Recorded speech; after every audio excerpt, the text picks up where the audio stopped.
From the Yonkers Statesman, October 28, 1916. Headline, May open Park Avenue line next. The trolley service on South Broadway shows little change from yesterday. In all probability, the cars that pull out of the barns of the Yonkers Railroad Monday morning will not return to the foot of Main Street after each trip, as they are doing at present, but will continue through to Roberts Avenue. General Manager Sutherland intimated this morning that this might be the next step of the company's plan toward resuming full operation. Nothing definite has been decided, but it is proposed to send 6 cars over the Broadway and Park Avenue line on a 15-minute headway. Today's service has not materially changed from that of yesterday, save that the public seems to have more confidence in the ability of the company to run its cars and rides more frequently. 1,800 people in all paid their fares yesterday, nearly twice as many as the day before the first operation. The company shows great consideration for the nerves and temperament of its starters and inspectors, realizing that the men are working under trying conditions and are subject to the petty annoyances of strikers who may wish to patronize the cars as passengers. It was said this morning that those men are working on average of 10 hours a day. If our men show that they are tired and nervous from the strain, we will let them rest until they are fit to work again, said Mr. Sutherland. A rumor is current that 32 former employees of the railroad, all members of the union, have voluntarily returned to work. This number does not include those who may have returned today. Union officials deny the rumor. Those who secured employment as motormen and conductors slept in the barns all night. Most of the police forces of 200-odd men were on reserve, 1 platoon turning out in each precinct.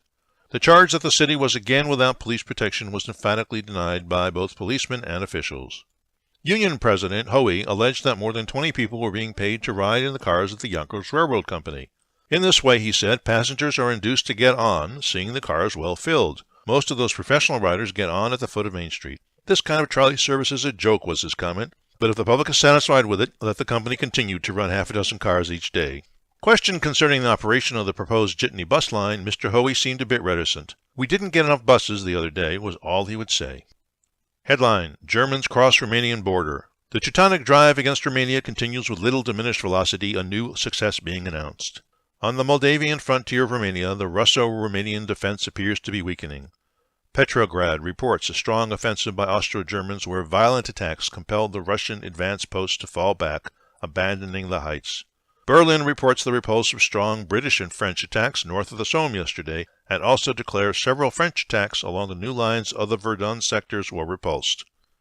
A bomb dropped by Entente aviators killed the engineer driving a train carrying Emperor William, according to information received at Zurich, Switzerland. And in an advertisement from Peter Havey and Sons. You will be interested to know that Yonkers is to have an up-to-date model garage of large size for the storage of automobiles. We are remodeling our 4-story brick building at the junction of South Broadway and Main Street for the exclusive use of automobiles and automobilists. We have made an extensive study during the past few years of the best garage organization in New York and other large cities. We are going to give the Yonkers automobile owner an ideal home for his car. For the convenience of people living in North Yonkers, we will store cars in our garage at 78 North Broadway. And that's the news from Yonkers 100 years ago today.